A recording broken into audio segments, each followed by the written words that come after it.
Okay, so you've distanced yourself from a lot of people because, well, they're frankly good for nothing a-holes. But then over time you start thinking, if all these people are the a-holes, maybe the problem might be with me. But then how do you know? One of the ways that you could find out is, well, according to a conversation that I had over at the Moses Kabandana podcast. Well, just take a listen for yourself. Yeah, I think that the way that you know it's not you is, does it show up in other parts of your life? And literally the only Okay. people I have trouble with are my family of origin, the people I grew up with. Okay. Okay.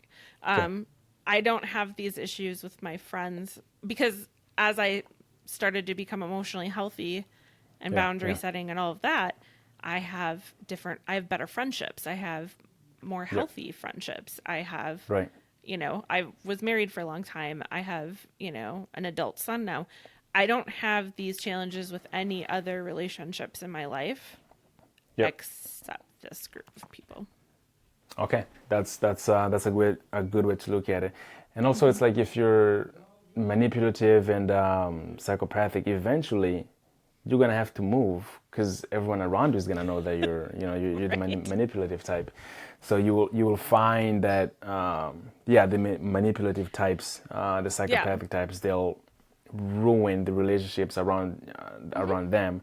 And then Yep. when people come to know who they are, well, they just get up and leave and go somewhere else. Right. And yeah, so Yeah. And I think the thing is, too, is that, I mean, I can guarantee if any of those people were sitting here having this conversation with you, their perception of this situation would be completely different, right? They would have a different story than what my story has been.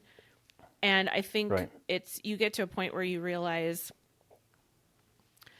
what is necessary for me to be emotionally healthy and be at yeah, peace.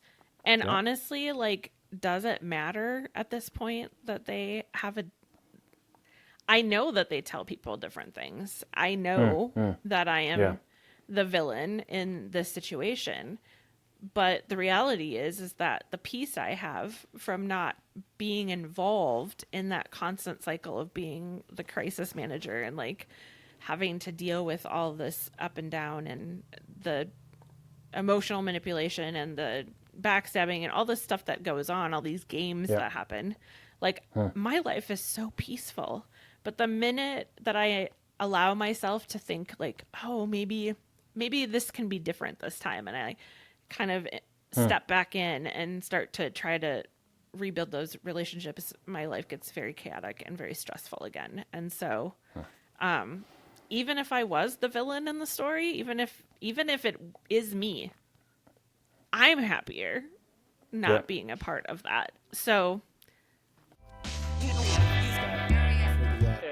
It's just yeah, yeah, yeah.